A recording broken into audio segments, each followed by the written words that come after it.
Polda Jabar karena terbukti menyebarkan ujaran kebencian di akun media sosial miliknya dan hal ini menjadi kasus baru yang melibatkan banyak orang. Belakangan orang dengan mudah tersulut amarahnya hanya dengan melihat dan mendengar unggahan seorang di media sosial. Apa yang sebetulnya melatar belakangi ujaran kebencian ini menjadi marak? Pada pagi hari ini kami akan ajak Anda untuk berbincang bersama dengan dua narasumber kita yang sudah hadir. Yang pertama adalah Ibu Kiki Zakia, beliau adalah sosiolog dari Unisba. Selamat pagi Bu Kiki. Pagi. Di samping Bu Kiki ada Pak Putra. Pak Putra merupakan pengamat media sosial. Selamat pagi Pak Putra. Pagi, saya dari Universitas Telkom. Dan Universitas Telkom ya. Jadi kita akan berbincang bersama dengan dua akademisi pada pagi hari ini untuk membahas sebetulnya apa yang menjadi penyebab hingga akhirnya ujaran kebencian ini semakin marak begitu di masyarakat. Mungkin saya ingin tanyakan pertama kepada Bu Kiki. Kalau kita lihat ya Bu, dalam rentan waktu berapa hari ini saja sudah ada dua orang yang akhirnya diamankan oleh pihak kepolisian karena itu tadi mengunggah video atau ada yang akhirnya terekam karena mengatakan hal-hal yang bisa dikatakan ini masuk dalam kasus makar begitu ya. Nah ini mungkin bisa dijelaskan Bu Kiki apa sih sebetulnya yang menjadi fenomena ini akhirnya muncul di masyarakat begitu Bu? Iya. Sekarang ini kan kita mengenal adanya masyarakat cyber ya. Nah masyarakat cyber ini mereka terhubungkan satu dengan yang lainnya dengan jaringan internet.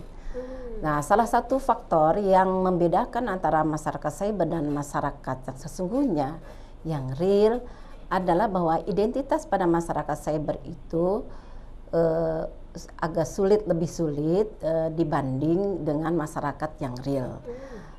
Dan itu bisa dirubah-rubah identitas itu.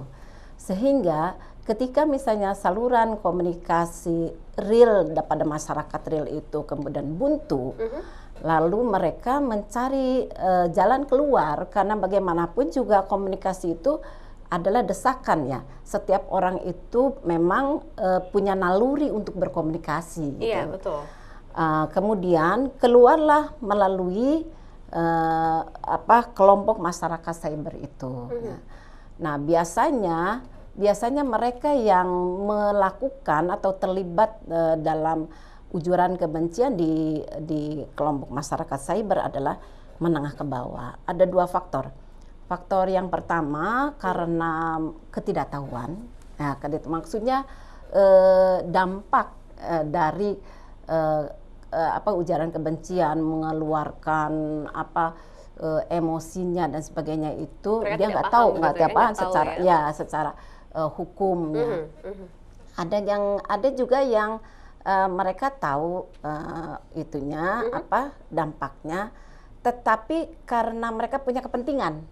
Ada kepentingan khusus. Ada kepentingan khusus. Mereka biasanya masyarakat yang menengah ke atas. Karena kalau masyarakat yang atas itu, kalaupun dia misalnya melakukan hal tersebut, mereka sudah mengantisipasi bagaimana cara kemudian menanganinya.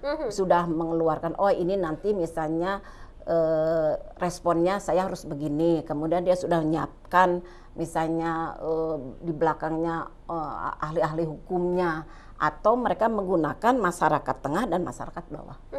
Oke, baik. Jadi ada makin over konektivitasnya itu sangat rumit ya. Tapi yang paling ujung lah yang kemudian yang dapat yang kena pasal-pasal ITE. Oke, baik. Nah, saya ingin tanyakan kepada Pak Putra. Ini menarik ya kalau kita lihat dari penggunaan media sosial dulu mungkin ramai di Facebook, sekarang Instagram, Twitter gitu ya, makin tidak bisa kita bendung lagi begitu. Nah, kalau menurut Pak Putra sendiri dengan maraknya ujaran kebencian yang muncul di media sosial, apa sebetulnya penyebab utamanya? Apakah karena merasa kalau di media sosial itu lebih bebas begitu? Atau sebetulnya apa penyebab utamanya? Sebenarnya gini, kalau interaksi langsung itu kan orang masih mikir Mbak. Kalau misalnya saya membenci Mbak nih, tapi saya masih mikir ketika saya berhadapan langsung, saya harus ungkapkan langsung atau enggak nih. Iya, betul. Kita ada namanya komunikasi gestural gitu kan, kan harus kita jaga. Nah, ketika kita mengetik itu kan nggak terjadi. Kita main di handphone kan, atau kita ketik di komputer itu nggak ada interaksi langsung. Jadi kita tuh jadi lebih berani. Lebih berani, oke. Lebih berani. Jadi dan kadang-kadang ada kadang-kadang ada istilah dalam komunikasi itu uses and gratification. Jadi kita menggunakan memanfaatkan informasi sesuai dengan kebutuhan kita, dan itu kita menjadi lebih semangat untuk menyebarkannya ketika itu sesuai dengan kita.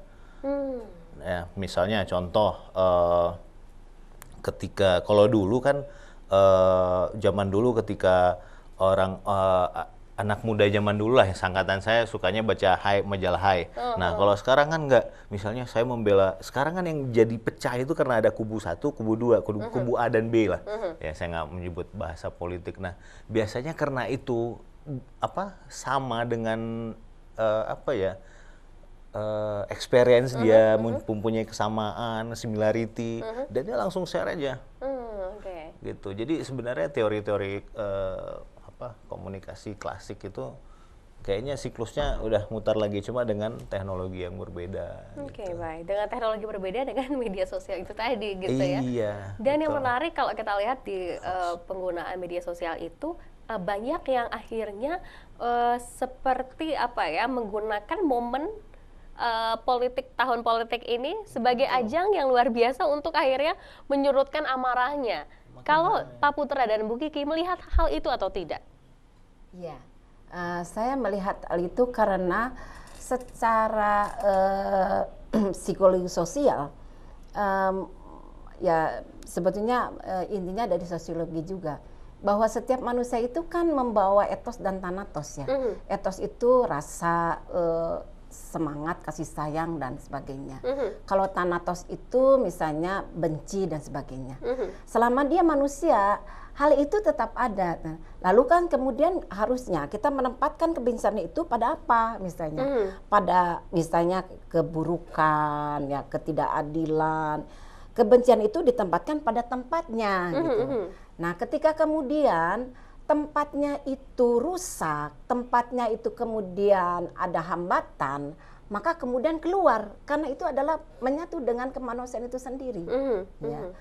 Ada beberapa hal yang bisa memicu konflik dalam satu masyarakat cyber ya, ataupun masyarakat real. Yang pertama adalah misalnya hilangnya kewibawaan dari penguasa, karena faktor-faktor misalnya penyelewengan, kemudian ketidakpercayaan masyarakat internasional atau kegagalan hubungan internasional ya. Kemudian karena misalnya faktor korupsi. Kemudian yang kedua karena para cendekiawannya gitu diabaikan, karena misalnya stratifikasi sosial sekarang paling tinggi apa? Bukan cendekiawan kan, yang paling tinggi adalah anggota dewan gitu misalnya. Kemudian yang berikutnya kalau misalnya ada orang yang populer, kemudian dia orang populer, dicintai, opinion leader lah, kemudian dia berseberangan dengan nilai-nilai yang satunya lagi. Tentu itu akan mengarahkan masyarakat ke orang yang itu, ke pro itu. Nah, kemudian yang berikutnya adalah apabila ekonomi tiba-tiba melesat. Nah, itu ada risiko juga untuk kemudian adanya keluar kebencian itu. Sebetulnya karena frustasi sosial aja. Artinya gini, gimana ya adanya online misalnya. Oh, kita nggak bisa ini, gimana ini yang ojek biasa gitu. Ada online misalnya beli apa, ini yang restoran dan sebagainya gimana ini gitu. Jadi gitu ada. Banyak sekali ya memang Banyak menjadi faktor hingga akhirnya seseorang itu tadi mengeluarkan ujaran kebencian di media sosial. Kita masih akan terus membahas tema perbincangan kita pada pagi hari ini. Tetap bersama kami di Aju Syabar, kami akan segera kembali.